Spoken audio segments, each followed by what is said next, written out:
Welcome to Voodoo Whiskey Gaming, and this is my late review of V Rising. I played on the PS5, it's also available on the PC. So basically the story of V Rising is, well, you play as a vampire. Vampires were damn near wiped out, and now they're trying to rise back up. It's basically your goal to take back over the land. And I will say that given the type of game that this is, the story isn't necessarily the most important thing, and it's not the thing that really drew me into this game. Not that I knew that going into it, but you know. But let's move on to the audio, and the first thing I'm gonna say is I like the music. I do wish the music was more prevalent throughout the game because there's a lot of time where there's not a lot of other stuff going on apart from some nature noises, so some background music would be appreciated. But the background music that is there is appreciated. As for the voiceover work, it's not like the biggest element of the game because, well, story isn't necessarily the biggest element of the game, but I think what little is there, villagers being terrified, your character saying menacing things, etc., I think it works well, and I think it's good enough. As for the rest of the sound effects, I think they fit the aesthetic of the game, which isn't the most like graphically realistic or intense looking thing. So the sound effects don't necessarily have to be the craziest thing, but they are well done and I think they work. I like the sound effects for all the different animals, just nature in general, as well as the different things in your mansion, castle, whatever you want to call it, and around the villages. Which, let's get into the gameplay mechanics and whatnot. And this is an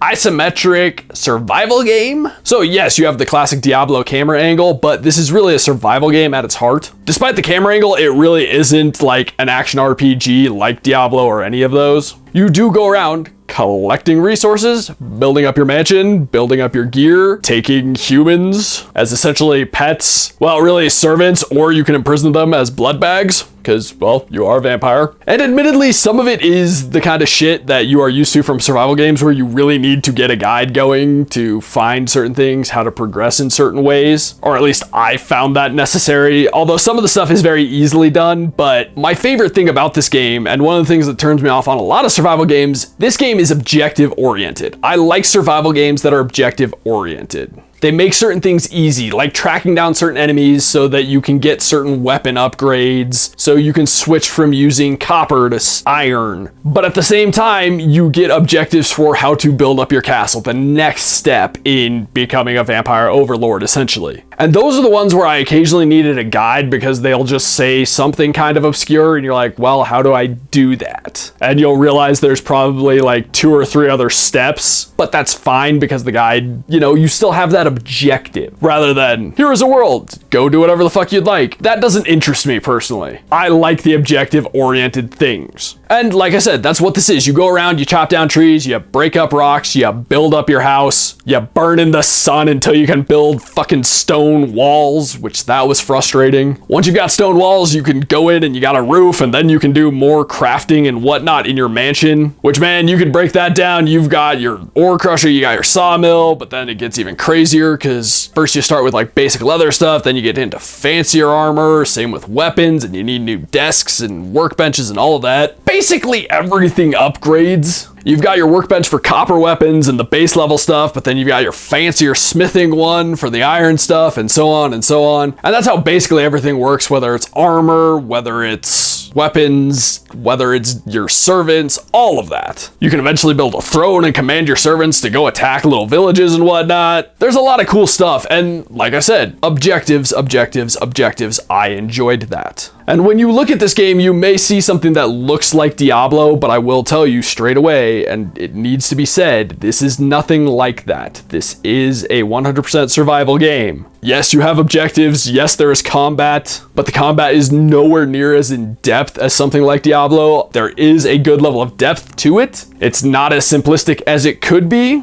but it is not an action RPG, 100% a survival game. From a gameplay mechanics standpoint though, one complaint I did have is that when you sleep in your coffin to recover or to pass time, you can't see the clock. You do get the like nighttime and daytime warnings, but it'd be nice to see your clock so that you could, you know how quick you're coming up on nighttime. Small complaint, survivable thing, but it is nonetheless a complaint. I think it would be a quality of life improvement. Also, I think this game would benefit from a lock-on system. While I think the combat works pretty well, I do think the ability to lock onto a target would be beneficial. Again, not game destroying, something you can very easily survive, just would be beneficial. Now let's move on to the controls, and overall I am happy with the controls. I do think to an extent they are a little overcomplicated. Most isometric worlds are built to be viewed from a very specific camera angle, whereas this one, it's very beneficial to be able to move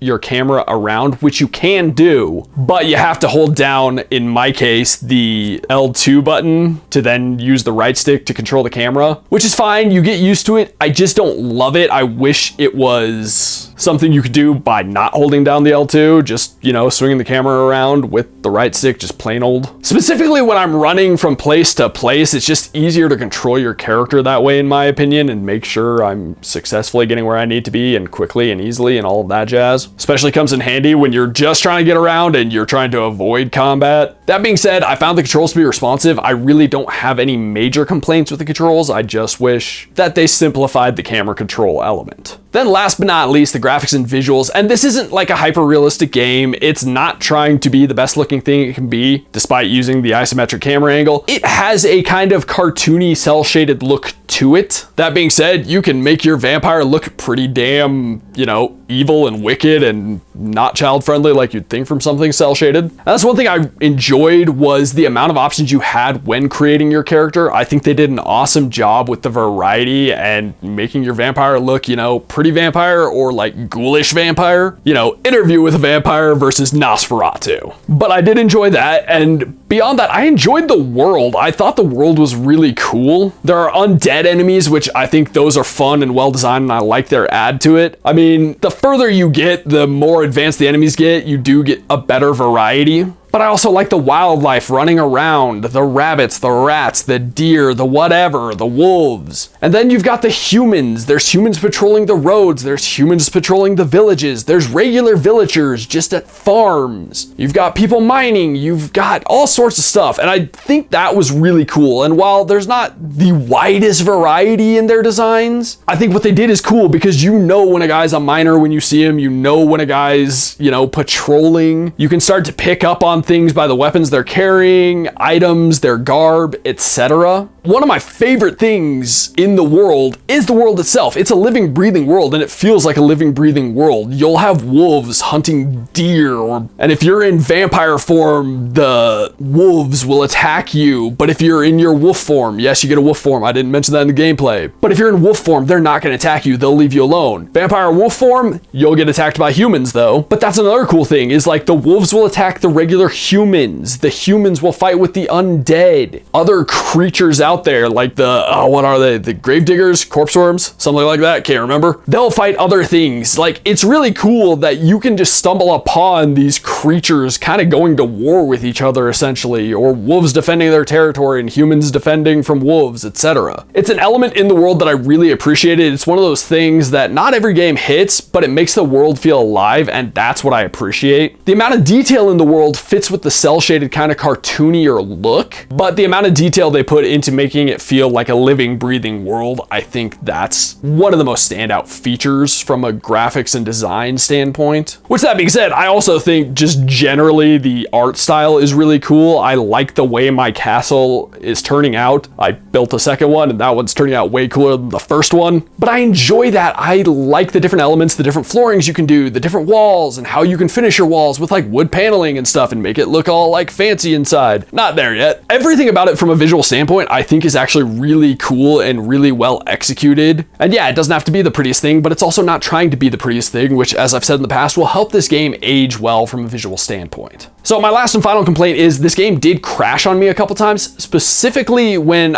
I was saving and quitting out. And it didn't actually screw me over. It did manage to save, but it would crash after that. And it only happened a couple times, but that is still annoying and something that hopefully gets dealt with. So to wrap this up, I'm not the biggest survival game fan, but I really enjoyed this. This is one of the ones where I could see myself sinking a lot more time into, and a game that I definitely can see myself revisiting to just build up my castle and do other stuff. So I have no problems recommending this. I had a lot of fun with this. Okay, in the comments down below, why don't you tell me, what is your favorite kind of vampire? Are you more Interview of the Vampire style, or are you Nosferatu style? You like them to be like dark, creepy, and monstrous. As always, thanks for watching. If you enjoyed the video, please hit that like button. And if you like what I'm doing in general, share and subscribe. Have a good one.